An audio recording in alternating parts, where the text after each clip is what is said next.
Hello मेरे प्यारे दोस्तों, नमस्कार। मैं शशांक आप सभी का एक बार फिर से स्वागत करता हूं आपके प्यारे YouTube channel math with Shashank में। दोस्तों, हम सभी अच्छे से पढ़ाई तो कर ही रहे हैं और साथ में जो भी पेपर चल रहा है उसके एक्सपेक्टेड क्वेश्चन भी कर रहे हैं। तो इस समय तो एसएससी, सीएचएसएल, आर्मी, एओसी के पेपर चल रहे हैं और सीआरपीएफ में भी कुछ पेपर चल रहे हैं। तो उन सभी के एक्सपेक्टेड क्वेश्चन, संभावित प्रश्न हम कर रहे हैं। तो चलो दोस्तों, शुरू करते हैं अपनी क्लास को। क्लास शुरू करने से पहले वीडियो को लाइक कर देना, शेयर कर देना और चैनल को सब्सक्राइब कर लेना। पहला क्वेश्चन है, सीधे बोर्ड पे आते हैं। सीधे पहला क्वेश्चन है, दिया गया है एक कमरे की फर्श की लंबाई 8 मीटर, चौड़ाई 6 मीटर है।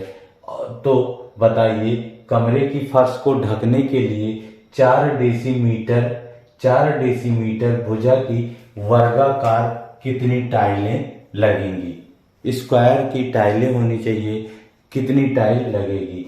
तो आपको एक चीज पता होना चाहिए, जब किसी भी चीज की संख्या पूछी जाती है ना, टाइल की, पत्थर की। देखिए यहाँ पे जैसे ये मेरा कमरा है, ये पूरा कमरे की फर्श है, इसकी लंबाई 8, चौड़ाई 6 है। तो इस फर्श का क्षेत्रफल निकालना होता है तो लंबाई गुणे चौड़ाई से निकाला जाता है। तो बड़े का क्षेत्रफल, संख्या पूछे किसी का, और नीचे छोटे का क्षेत्रफल, अब छोटे और बड़े की बात समझ लीजिए। बड़े का मतलब हो गया, जैसे ये कमरे की पूरी ये फर्श है, इसका क्षेत्रफल लंबाई गुणे चौड़ाई से निकालते हैं। किससे निकालेंगे? लंबाई 8 है, चौड़ाई 6 मीटर में है। अब छोटे का क्षेत्रफल क्या होगा? देखिए, छोटे का क्षेत्रफल का मतलब हुआ कि 4 डेसीमीटर की टाइल लगवानी है। और टाइल ऐसी है वर्गाकार की सभी भुजाएं बराबर होती हैं, तो 4 लंबी और 4 चौड़ी। ठीक है, तो इसका एक टाइल का क्षेत्रफल 4 गुणे 4 नीचे हो गया। भैया ये डेसीमीटर में था, ये मीटर में है। तो अब मीटर को भी हम डेसीमीटर में जब कन्वर्ट करेंगे तो 10 और 10 यानी 100 से क्या करेंगे? गुणा करेंगे। क्यों? क्योंकि लंबाई को भी डेसीमीटर में बदलेंगे और चौड़ाई को भी डेसीमीटर में बदलेंगे। अब 10 से क्यों गुणा कर रहे हैं? आप जानते हैं मिली सेंटी डेसीमीटर। देखो, मीटर के नीचे डेसी है ना, पहले मीटर है। अगर नीचे से देखो तो पहले डेसी आता फिर मीटर आता, ऊपर से देखिए तो पहले मीटर फिर डेसीमीटर, मतलब कि नीचे की तरफ आ रहे हैं। बड़े मात्रक को जब बड़े आदमी को छोटे में बदल रहे हैं तो हम क्या कर रहे हैं? गुणा कर रहे हैं। जब कभी भी बड़े मात्रक से छोटे मात्रक की तरफ जाएंगे तो जय कदम चलेंगे, उतनी बार 10 से गुणा करेंगे। तो इसको भी बदला और इसको भी डेसीमीटर में बदल लिया। आप सॉल्व कर दीजिए। 4 दूनी 8, 2 दूनी 4 और 2 तीन 6, 10 धामा 100, 100 तीन 300। टाइल की संख्या कितनी आ गई? 300 टाइल लगेंगी पूरे फर्श को ढकने के लिए। ठीक है भैया, ये था आपका पहला क्वेश्चन। दूसरा क्वेश्चन है, बहुत अच्छा क्वेश्चन है। यहां से क्वेश्चन तो बनता ही बनता है, आपसे बनता है कि क्षेत्रफल बताइए। लेकिन यहाँ पे एक और अच्छी चीज पूछ लिया कि वर्ग, जो आप चतुर्भुज की भुजा निकालेंगे उसका वर्ग बताइए। आपसे अभी तक तो यहाँ से केवल क्षेत्रफल पूछता, तो क्षेत्रफल बराबर होता है समचतुर्भुज का क्षेत्रफल बराबर होता है 1/2 विकर्णों का गुणनफल, विकर्णों का यानी डायगोनल का मल्टीपल, विकर्णों का गुणनफल। यहां से आप इसको सीधे निकाल लेते तो 1/2 8 गुणे 6 करते तो 24 सेंटीमीटर स्क्वायर क्षेत्रफल आ जाता। अच्छा काम हो जाता, आप निकाल लेते। लेकिन यहां से आपसे भुजा पूछा है। किसकी भुजा पूछा है? समचतुर्भुज की, और फिर उसका वर्ग भी आपसे पूछा। तो देखिए, समचतुर्भुज की सभी भुजाएं होती हैं तो बराबर, लेकिन सभी कोण 90 डिग्री के नहीं होते हैं। वर्ग और समचतुर्भुज में केवल इतना ही फर्क है कि समचतुर्भुज की सभी भुजाएं 90 डिग्री की नहीं होती, जो कोण बनते हैं और भुजाएं बराबर होती हैं, लेकिन वर्ग की सभी भुजाएं बराबर होती हैं और 4 कोण बनते हैं जो 90 डिग्री के बनते हैं। यहाँ पर इनके विकर्ण जो एक दूसरे को समद्विभाजित करते हैं, मतलब 2 बराबर भागों में बांटते हैं और साथ में कितने डिग्री पर बांटते हैं, 90 डिग्री पर बांटते हैं। समचतुर्भुज के जो दोनों विकर्ण होते हैं वो एक दूसरे को समद्विभाजित करते हैं और कितने डिग्री पर, 90 डिग्री पर काटते हैं। ठीक है, तो जैसे एक विकर्ण 8 था तो जब 2 बराबर भागों में बटा तो 4 4 हो गया, और दूसरा विकर्ण 3 था, 6 था, 2 बराबर भागों में बटा तो 3 3 हो गया। अब यहां से आप देख सकते हैं एक आपको राइट एंगल ट्रायंगल दिख रहा होगा, राइट एंगल ट्रायंगल दिख रहा होगा। अगर नाम दे दिया जाए AOC, नाम दे दिया जाए AOC एक राइट एंगल ट्रायंगल है। ये ऐसे आपको हम दिखा दे रहे हैं, ये ऐसे बन गया। जब राइट एंगल ट्रायंगल बना तो ये बेस हो गया, 3 बेस हो गया और परपेंडिकुलर 4 आ गया। तो हाइपोटेनस इसका कितना आ जाएगा भैया, हाइपोटेनस कितना आ जाएगा, 5, ट्रिपलेट 3 4 से 5। और इस समचतुर्भुज का 90 डिग्री के जस्ट सामने वाली भुजा हाइपोटेनस होती है, कर्ण होती है, तो ये कितनी आ गई, 5 आ गई। तो समचतुर्भुज सभी भुजाएं बराबर, तो ये भी 5, ये भी 5, ये भी 5। अब फिर पूछा था भुजा का वर्ग बताइए, तो जब भुजा 5 आ गई तो उसका वर्ग किया तो 5 5 25।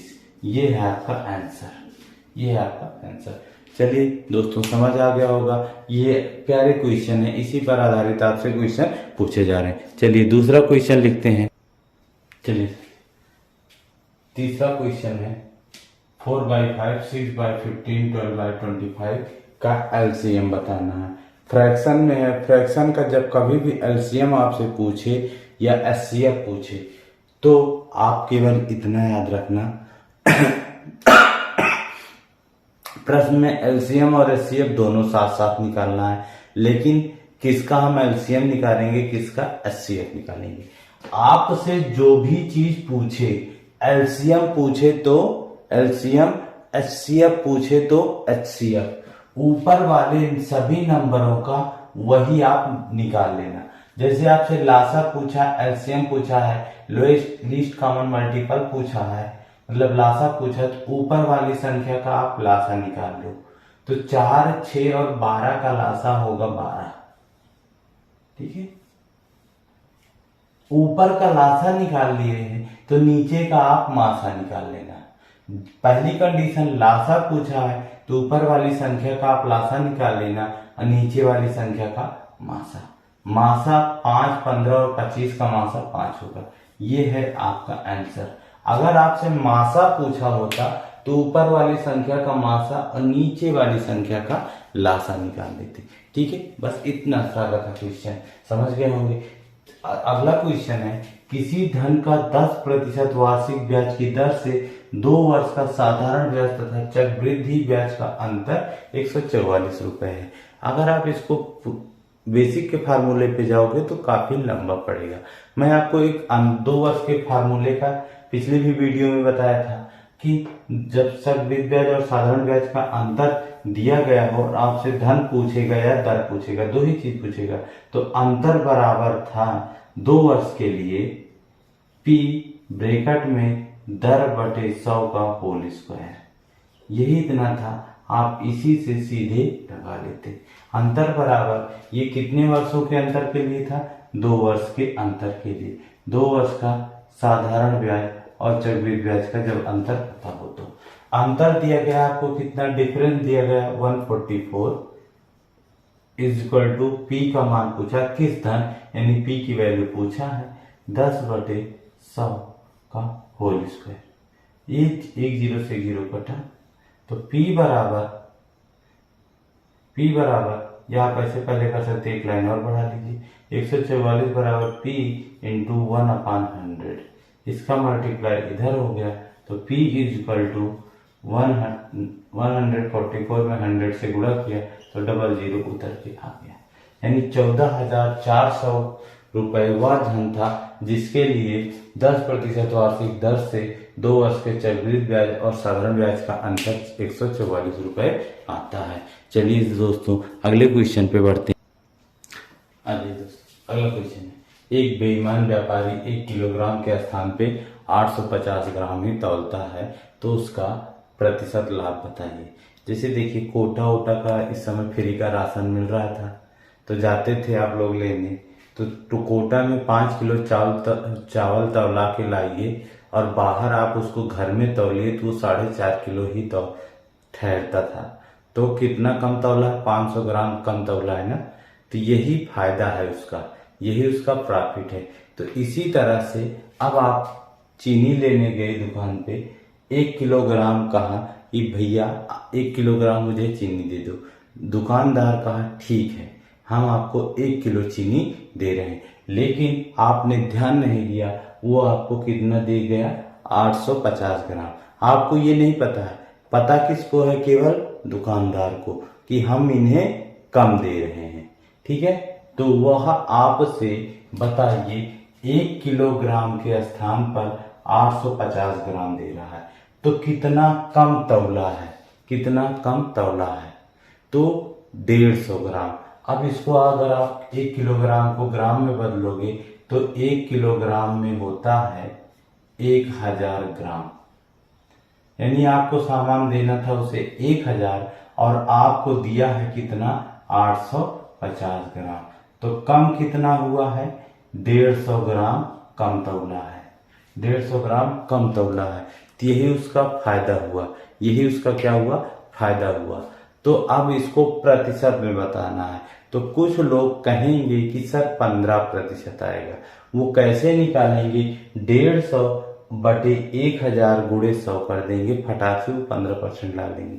यहीं पे आप हो जाओगे गलत, क्योंकि ये प्रॉफिट लॉस का क्वेश्चन है और दुकानदार जब आपसे कहता है कि हम आपसे फायदा नहीं कमा रहे हैं, लेकिन वो फायदा ले जाता है आपको पता नहीं चलता, इसका मतलब दुकानदार का क्रय मूल्य 850 ग्राम ही तौलने पर निकल आया है। ठीक है, तो जो नहीं तौला उसका वो प्रॉफिट है। तो नीचे तौल की गई मात्रा लिखी जाती है, ऊपर हम लिखते हैं जितना कम या ज्यादा तौले हैं उसको, और नीचे तो कुल तौल की गई मात्रा इंटू 100। प्रतिशत में चेंज करने के लिए हमेशा 100 से तो गुणा करना ही करना, 0 से 0 कट गया, 5 तिहाई 15, 17 पचे 85, 3 का गुणा 100 में 300 बटे 17। अगर आप इसको और सिंपल लिखना चाहते हैं तो 17 में होता है 289 और 289 में 11 जोड़े तो 300, 17 सही 11 बटे 17% का उसका लाभ हो गया। समझ गए होंगे। इस तरह के क्वेश्चन बेईमान आप व्यापारी के पास जाते हो, कहता है व्यापारी भैया आप मेरे बहुत खास आदमी हो, हम आपसे कोई फायदा नहीं लेंगे, आपको हम दर दाम पे बेचेंगे। दर दाम का मतलब होता है कि जितने में मुझे सामान मिला था हम आपको उतने में ही दे रहे हैं। आप बड़े खुश हो गए, आप ले लिए, भैया चलिए ठीक है आप मुझे दे दीजिए उतने का ही। लेकिन व्यापारी क्या कर रहा है, वो 1 किलो के स्थान पर आपको 850 ग्राम ही तौल रहा है। आप तो सोच रहे हो मैं 1 किलो ले रहा हूं, लेकिन वो 150 ग्राम कम तौला, वही उसका प्रॉफिट हो जाएगा, वही उसका प्रॉफिट हो गया और उसका क्रय मूल्य निकल आया किस पे, 850 ग्राम पे। अगले क्वेश्चन की तरफ आते हैं।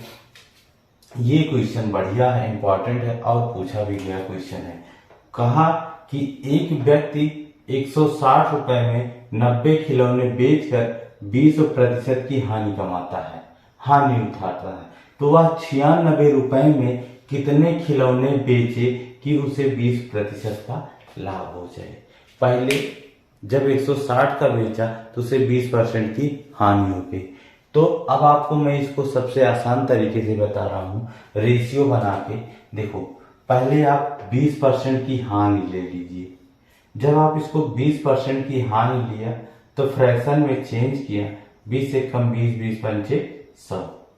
हानि क्रय मूल्य और विक्रय मूल्य का अनुपात निकाल लो भैया, यानी अगर हम 5 रुपए का सामान खरीद के लाए थे, 1 रुपया कम में बेचा तो यानी 4 रुपए में बेच दिया, 4 में बेचा, समझ गए, 4 में बेचा। और 4 की वैल्यू आपको दी गई थी कितना, 160 रुपया।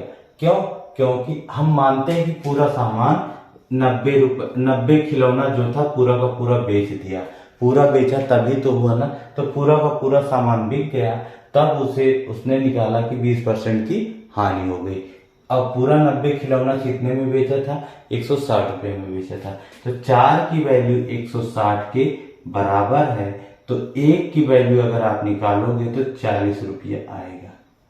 अब यहां से आप चाहो तो क्रय मूल्य मतलब सामान 90 खिलौना खरीदने के लिए हमने पैसा कितना दिया था ये भी आप निकालना चाहो तो 40 का गुणा 5 से करोगे तो 4 पंचे 20 यानी 200 रुपए में 90 खिलौने खरीदे थे और 90 खिलौनों को 160 में बेचा तो मुझे 20% की हानि हो गई। ठीक है साथियों, अब आगे बढ़ते हैं। वह कहा कि 96 रुपए में कितने खिलौने बेचे कि 20% का लाभ हो। अच्छा, अभी 96 रुपए को साइड में रखो, मान लीजिए कि हमें यही 90 खिलौने बेचना है, क्रय मूल्य कितना है, 200 रुपए है, तो अब हमें 20% का लाभ कमाना है, 20% का लाभ कमाना है तो सामान कितने में बिकेगा, 20% का लाभ कमाना है तो सामान कितने में बिकेगा, 20 से कम 20, 20 पंचे 100 यानी 5 का सामान अब हम कितने में बेचें, 6 में बेचें। अब हमें विक्रय मूल्य पहले 160 था, अब हमारा विक्रय मूल्य कितना हो जाएगा, यहीं से निकालना चाहे निकालने, 1 की वैल्यू 40 थी तो 40 से 6 में गुणा के कितना 240 रुपए आ जाएगा। अगर हमें 90 खिलौने पर 20% का लाभ कमाना है तो सामान को हम 240 रुपए में बेच सकते हैं। तो 240 रुपए में कितना खिलौना बेच सकते हैं, 90 खिलौना। हम लिख लेंगे कि 240 रुपए में जब बेचा तो 90 खिलौना 20% के लाभ पर। अब एक चीज जानते हैं, चाहे हमें एक सामान पर जितना लाभ हो रहा है तो हम चाहे 1000 सामान बेचें उतना ही लाभ होता है। तो अब कहा था 96 रुपए में, तो 90 रुपए में 240 तो 96 रुपए में कितना, 90/240 गुणे 96, 0 0 कटा, 24 चौके 96 और 4 9 36, यानी कितना सामान बेचना पड़ेगा हमें 20% लाभ के लिए, 36 सामान बेचना पड़ेगा। कितना सामान बेचना पड़ेगा भैया, 36 सामान। समझ गए होंगे। चलिए अगले क्वेश्चन की तरफ चलते। चलिए मेरे मित्र बंधु, आगे की लास्ट 2 क्वेश्चन आपके आ गए हैं। दिया गया है कि एक वस्तु का अंकित मूल्य 45% बढ़ाकर लिखा जाता है। कितना प्रतिशत, 45% बढ़ाकर लिखा गया और उस पर 20% की छूट देकर बेचा गया, तो बताएं कितने प्रतिशत का लाभ या हानि हुई। तो अब आप कैसे लिखोगे, क्या करोगे, देखो जैसे ये आपकी मेरी शर्ट है, दुकानदार, हम दुकान से लेंगे, दुकानदार कहाँ से लाया था, फैक्ट्री से, वो फैक्ट्री से खरीद के लाया है, यानी कुछ पैसा फैक्ट्री वालों को दे के आया।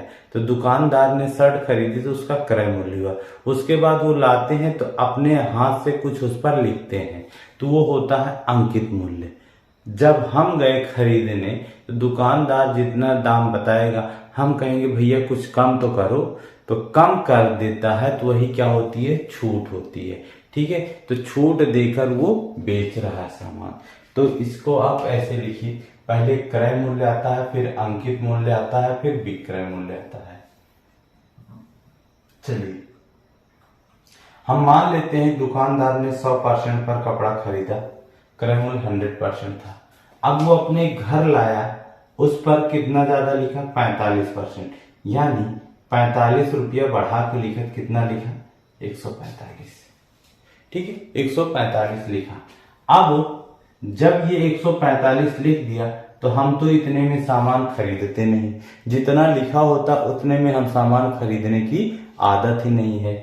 हम लोग की आदत है कि चाहे वो 10 ही रुपए कम करे लेकिन छूट दे। जैसे महिलाएं होती हैं, सभी गोलगप्पा खाने जाती हैं दुकान पे, अगर वो उनको एक्स्ट्रा एक पानी पूरी लास्ट में नमक चटनी डाल के पपड़ी न दे दे तब कहते हैं कि गोलगप्पा वाला सही नहीं है, इसकी गोलगप्पे खराब हैं। लेकिन जब वही दे देता है तब कहते हैं कि बहुत अच्छा गोलगप्पा वाले भैया है। तो वही एक्स्ट्रा चीज जो मिल गई वही उनकी क्या है, छूट है। ठीक है, तो अब ये इस पर 10 कितने की छूट ले रहा है, 20% की, 20% की छूट ले रहा है। किस पर लेगा, 145 पर। तो यानी 145 का आप चाहो तो 20% ऐसे निकाल लो भैया, तुरंत आप आसानी से कर लोगे। 20 से कम 20, 20 पंचे 100, 5 से काटा 5 दूनी 10 और 4 बचा 5 में 45, यानी 29 रुपए की छूट प्राप्त किया। कितने रुपए की छूट प्राप्त किया, 29, यानी 145 लिखा था, 29 रुपए छूट मिल गया, यानी कम हो गया 29 रुपए दाम। तो कितने में बिकी, 116 रुपए में बिकी। अब आप देखो, आप 100 रुपए का खरीद के लाए, 145 रुपए लिखा था आपने, 29 रुपया कम करके 116 रुपए में बेच दिया। तो आप अभी भी तो ज्यादा पर बेच रहे हो भैया। यहां से तुलना करो क्रय मूल्य और लाभ, हमेशा क्रय मूल्य से ही निकाला जाता है। लाभ या हानि की तुलना जो की जाती है क्रय मूल्य से ही की जाती है। तो अब देखो 100 रुपये का सामान खरीदा, 116 में बेचा, तो 16 रुपए का लाभ हो गया। प्रॉफिट कितने का हुआ, 16 रुपए का। तो परसेंटेज पूछता है, तो प्रॉफिट बटे क्रय मूल्य और गुणे 100, 100 से 100 कटा, 16% का प्रॉफिट आ गया। ये है आपका आंसर। आपके क्वेश्चन, एक आयत की लंबाई 15% है, चौड़ाई 10% है, बढ़ा दी जा रही है, तो उसके क्षेत्रफल में कितने प्रतिशत की वृद्धि हो जाएगी। तो आपको भैया कुछ नहीं करना है, ये एक चीज सक्सेसिव जो है कि रामबाण है काफी सारे प्रश्नों के लिए, तो आप इसी का लगा दीजिए। लंबाई कितनी बढ़ रही है, 15%, यानी 15 बढ़ रही थी तो प्लस में लिखेंगे, घट रही होती तो माइनस में लिखते। 15 10 25 और प्लस 15 गुणे 10 बटे 100, ये 0 से 0 कटा। 15 10 25 और प्लस 10 से भाग किया तो 1.5, यानी 25 एक 26.5% की क्या होगी, वृद्धि हो जाएगी। तो भैया ये थी आपकी आज की शानदार क्लास। आप सभी अपना सपोर्ट बनाए रखें, वीडियो को लाइक करना, चैनल को सब्सक्राइब कर लीजिएगा, दोस्तों में शेयर कर दीजिएगा। फिर आपको ऐसी ही शानदार क्लास अगली मिलेगी और आपकी टॉपिक वाइज मैथ की भी क्लास बहुत जल्द फिर से शुरू करने वाला हूँ। फिर मिलूंगा आपको अगली वीडियो में, तब तक के लिए जय हिंद, जय भारत।